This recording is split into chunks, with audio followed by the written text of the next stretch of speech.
U.S. defends sovereignty as culture. In Washington led to challenge of Chinese land reclamation in the South China Sea, said the scale of Beijing's activities, not the United States, was altering the status quo in the region. Carter, speaking to reporters at the start of a 10-day trip to Asia, said the United States were trying to maintain a shared regional security structure that has advanced prosperity for everyone over the past 70 years. We've been flying over the South China Sea for years and years and years, and we'll continue to do that. Fly, navigate, operate. So that's not a new fact, Carter said. The new facts are the reclamation and the scale on which it is being done, and that's not an American fact, that's a Chinese fact, Carter said. The United States had publicly highlighted Chinese island building in disputed Spratly Islands several times in recent weeks. Carter called for an end to the land reclamation work by China and other countries on Wednesday and the halt to the militarization of the territorial dispute.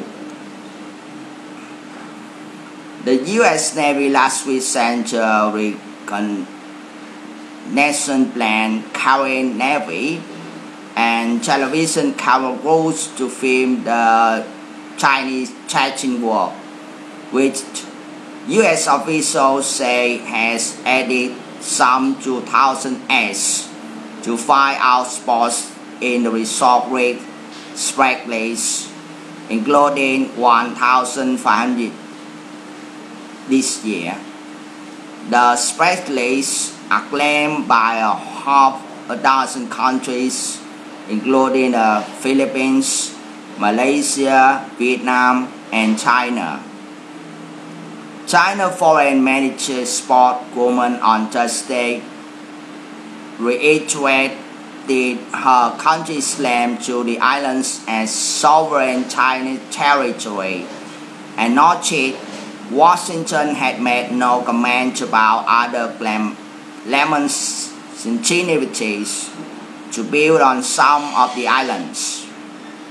The United States had been selectively moved on individual countries that have selectively occupied China islands and reefs, but have made irresponsible remarks on the construction activities that are lawful, fair, and reasonable within China's scope of sovereignty, Hu Qiying told news briefing. The Chinese people can make their own judgment. No one has right to tell China what to do, she said it. Carter asked whether the United States would send ships to within 12 miles of the Chinese-built islands to demonstrate Washington does not accept Beijing territorial claims, said the United States will fly, sail, operate wherever international law allows. He also rejected the notion that the islands, which China built on previously submerged reefs, could claim 12 miles of territorial waters. The 12 nautical miles that I think you're referring to does not pertain to beaches that were submerged and now are no longer submerged, Carter said.